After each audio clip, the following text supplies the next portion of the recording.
A igreja, ela estava avançando aqui neste momento. Para que os irmãos entendam e estejam contextualizados em relação a esse momento em que Estevão estava vivendo, a igreja era um grupo pequeno, muito pequeno. E esses irmãos, esses homens e mulheres, receberam uma gloriosa promessa de Deus. A partir de então, eles estavam deixando o tempo veterotestamentário e eles estavam entrando agora no Novo Testamento. Deus, através de Cristo, estava inserindo esses irmãos em uma etapa, um momento extremamente glorioso, ao qual Paulo relata dizendo que o período do Velho Testamento foi maravilhoso. A glória de Deus revelada ao povo foi grandiosa, mas a glória de Deus agora, que seria revelado a este povo, a nós, seria ainda mais excelente, ainda mais bendita, porque o próprio Deus iria escrever na tábua do nosso coração a sua lei e os seus mandamentos, de tal forma que Deus iria transformar homens pecadores, mortos nos seus pecados, delitos e transgressões, em pessoas vivas, diante de um Deus vivo e poderoso. A transformação, a metanoia, a conversão é o ápice do milagre aqui na terra. E é exatamente sobre isso que nós vamos falar um pouquinho nessa noite. A igreja estava crescendo, porém a igreja estava sendo perseguida. A igreja estava avançando, porém a igreja estava sendo maltratada, humilhada, apedrejada, açoitada. Nós vamos ver exatamente isso aqui. Estevão, ele conhecia profundamente a palavra de Deus. Antes de chegar o momento de ser apedrejado, Estevão inicia uma exposição bíblica diante de todos aqueles que estavam ao seu redor.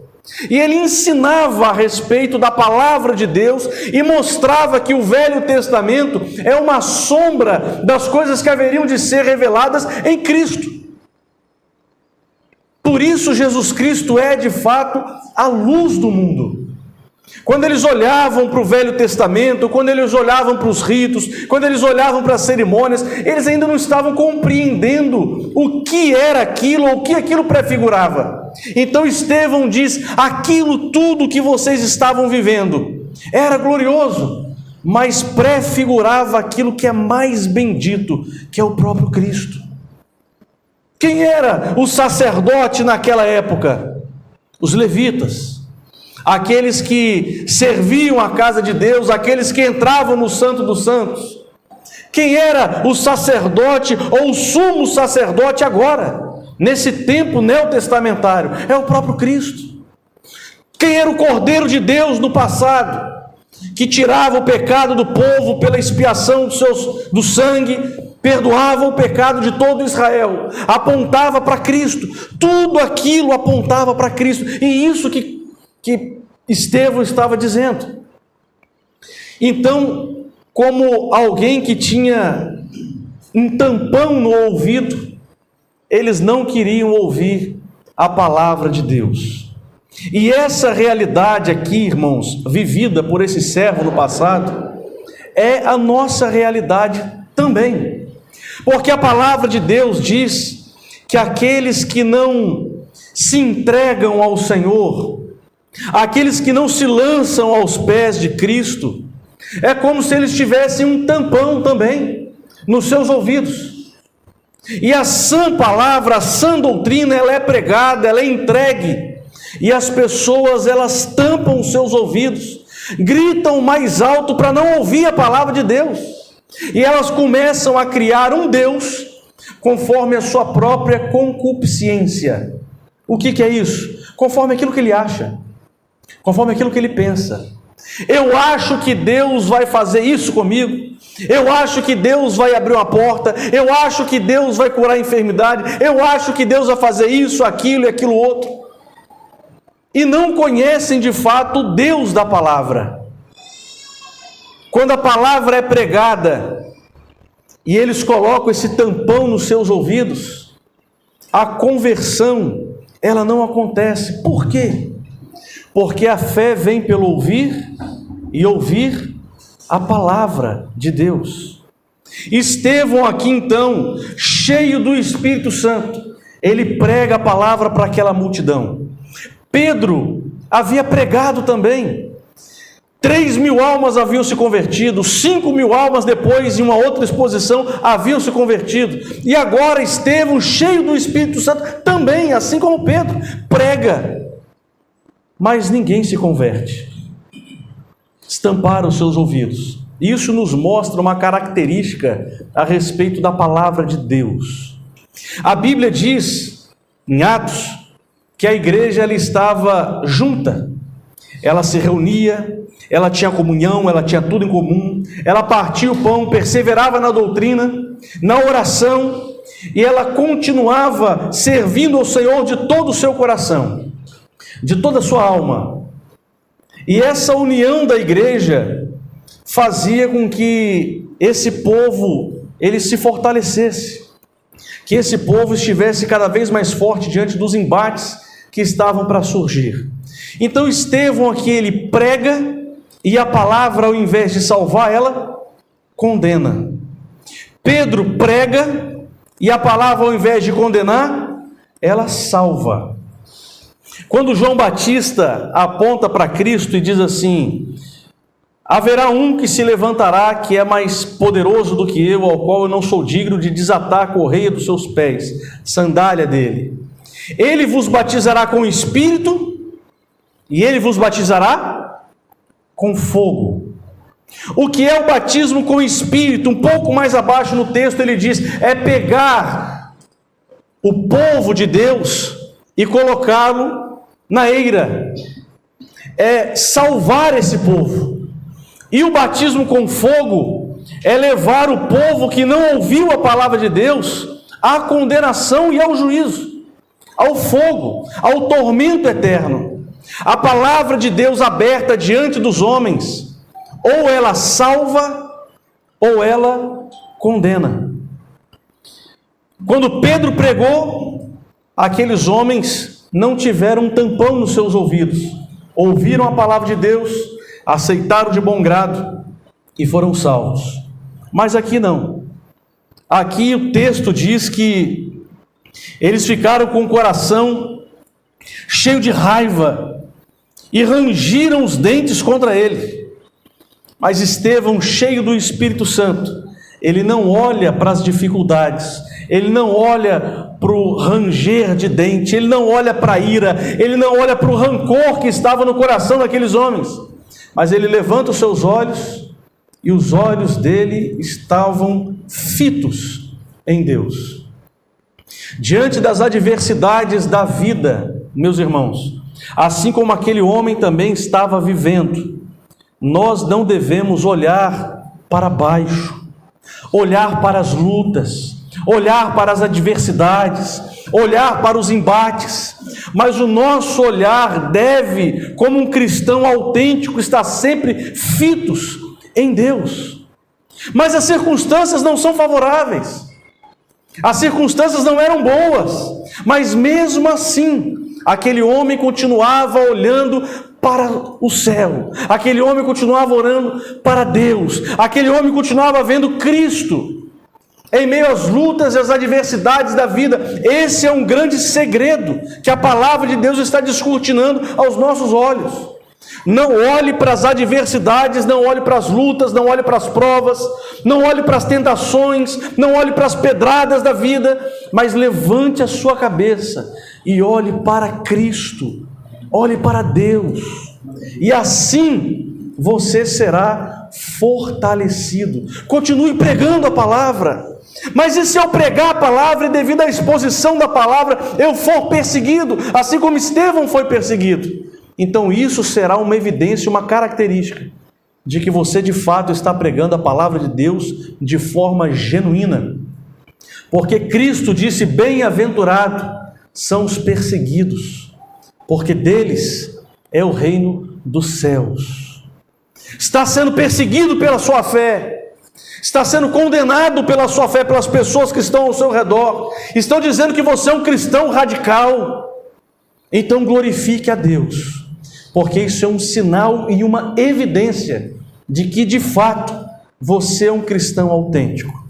Hoje em dia existe um grande modismo, que as pessoas dizem que ser cristão radical é você colocar uma camisa com alguns dizeres, é você pular, é você dançar na igreja, é você rodar, rodopiar, fazer malabarismo, porque eu sou um cristão radical, principalmente no meio dos jovens.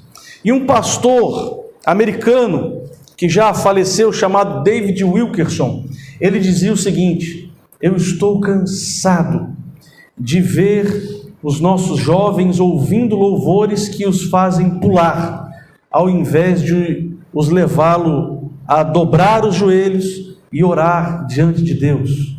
E isso é uma verdade que nós estamos vivendo. O que é ser um cristão radical? O que é ser um cristão autêntico? A palavra radical significa extremo, fiel, de posição, de postura. Estevão era um cristão radical, não tinha camisa pintada, não tinha nada disso, não rodava, não saltava, não fazia nada disso, mas a posição dele era uma posição de raiz, era uma posição extrema, era uma posição firme. E é assim que eu e você devemos estar diante dos embates da vida, cristãos radicais, que tem uma posição firme. Mas para ter essa posição de Estevão, também é necessário adquirir o conhecimento de Estevão. Porque o que faz, irmãos, nós estarmos firmes diante das lutas e das provas, é ter ciência de quem Deus de fato é. Se Estevão não soubesse quem era o seu Deus, de forma alguma ele permaneceria fiel até o fim. A primeira pedrada, ele não para, pode parar, eu nego tudo. Mas por que aquele homem recebeu pedradas e continuou firme? Porque ele conhecia o Deus vivo da palavra, ele conhecia o Deus criador e sustentador de todas as coisas. Ele sabia que se ali ele tombasse, ele estaria imediatamente na glória de Deus, diante de Deus Todo-Poderoso. Ele olhou para os céus, ele viu Deus, ele viu Jesus à direita de Deus Pai, Todo-Poderoso em pé. E isso é o que nos faz firmes na presença de Deus. Eu sei em quem eu tenho crido. Eu sei que essas leves e momentâneas provações do dia a dia não hão de se comparar com a glória de Deus que há de ser revelada a mim e a você, meu irmão. O que são pedradas? O que são lutas? O que são provas? Diante do conhecimento que nós temos do Deus que nós servimos. Ser cristão radical, ser cristão autêntico, é ser cristão assim como Cristo foi servo aqui na terra. Cristo foi fiel, e foi fiel até a morte. E nós estamos preparados para servir ao Senhor até mesmo na morte? Porque uma certeza nós temos, né? Daqui a 100 anos, talvez no máximo, ninguém que está aqui hoje na igreja vai estar aqui. Quando você morrer, se for por perseguição, se for por morte natural, o que será da sua alma? Será que você de fato conhece o Deus das Escrituras? E está com a sua fé ardendo no seu coração? E pronto a dizer: eu sei em quem eu tenho crido. Eu conheço meu Deus. Eu sei quem Ele é. Eu sei que se eu morrer, eu vou estar na glória dEle. Se você está pronto para dizer isso, então você é um cristão radical, de fato. Se não, ore ao Senhor, meu irmão. Ore a Deus. Busque ao Senhor em oração, para que você possa ser um cristão autêntico. Eles não queriam ouvir aquilo que Estevão dizia e tampavam os seus ouvidos. Expulsaram Estevão e apedrejaram. Às vezes a gente não tem noção do que é um apedrejamento em Israel, né? Acha que é pegar qualquer pedrinha e lançar na pessoa, mas não era não. Existia um local reservado fora da cidade com pedras, pedregulhos enormes, que era um local onde eles executavam as pessoas mesmo. Aquilo era comum dentro de Israel. Eram pedras grandes que eram lançadas, jogadas em cima da pessoa até a morte. E eles não lançavam as pedras já para matar, não. Começava a lançar a pedra para fazer aquela pessoa sofrer, para ver se ele negava aquela situação, que ele estava firme, a sua posição, se ele abandonava a sua posição. E começava a jogar as pedras e mais pedras. E quando eles lançavam aquelas pedras em Estevão, imaginem isso, irmãos. Imaginem isso, um homem diante de uma multidão ao seu redor, olhando, querendo ver sangue, tampando os ouvidos para não ouvir a palavra daquele homem, lançando pedra em cima dele, e aquele homem estava de joelhos, orando por eles, orando pelos seus inimigos, orando por aqueles que lançavam pedras em cima dele, orando por aqueles que riam, orando por aqueles que zombavam. E diante das dificuldades da vida, o que nós estamos fazendo? Estamos orando, estamos crendo que Deus está no controle de todas as coisas, que Ele é soberano, assim como nós cantamos aqui nessa noite. Diante das mais adversidades, provas da vida, a nossa posição é a posição de servo radical, de joelhos, orando, buscando a Deus, pedindo ao Senhor com todo o nosso coração: Senhor, recebe o meu espírito. Senhor, que eu esteja no paraíso. Senhor, que eu seja recebido na glória. Eu sei que eu não mereço, eu sei que eu não sou digno, eu sei que se não fosse a graça de Deus revelada em Cristo Jesus para me salvar, pelos méritos de Cristo, eu estaria padecendo e estaria caminhando em passos firmes rumo ao inferno. Eu sei disso, mas pela graça de Deus eu fui salvo. Cristo me alcançou, Cristo te alcançou, Cristo te transformou. Para quê? Para qual propósito? Para que aqui na terra você fosse igual a Jesus Cristo. Isso é santificação. Cristo ouviu as zombarias dos fariseus, colocaram um saco na cabeça de Cristo e davam bofetadas na face dele e diziam: profetiza, quem foi que te bateu? Imaginem, irmãos, o Deus vivo, todo-poderoso aqui, recebendo bofetadas de criaturas insignificantes como nós, e ele não abriu a sua boca. E diante de todas as zombarias, quando estava lá pendurado no madeiro, olhou para os céus e disse: Pai, perdoa-os, porque eles não sabem o que fazem. Estevão estava recebendo pedradas, e ele olhou para aquela multidão e disse também: Pai, perdoa-os, porque eles também não sabem o que fazem. Irmãos, isso é ser um cristão autêntico. Ao invés de levantar murmuração, ao invés de levantar queixa, nós dobramos os nossos joelhos e confiamos: Deus é poderoso, Deus é soberano. Se Ele quiser me livrar das pedradas, Ele vai me livrar. Se Ele quiser curar a enfermidade, Ele vai curar. Se Ele quiser abrir uma porta, Ele vai abrir uma porta. Mas se Ele não quiser, Ele não vai fazer isso para a glória e louvor do nome dEle. E através da minha vida, através da minha posição, através do meu testemunho, o nome do Senhor vai ser glorificado, de uma forma ou de outra.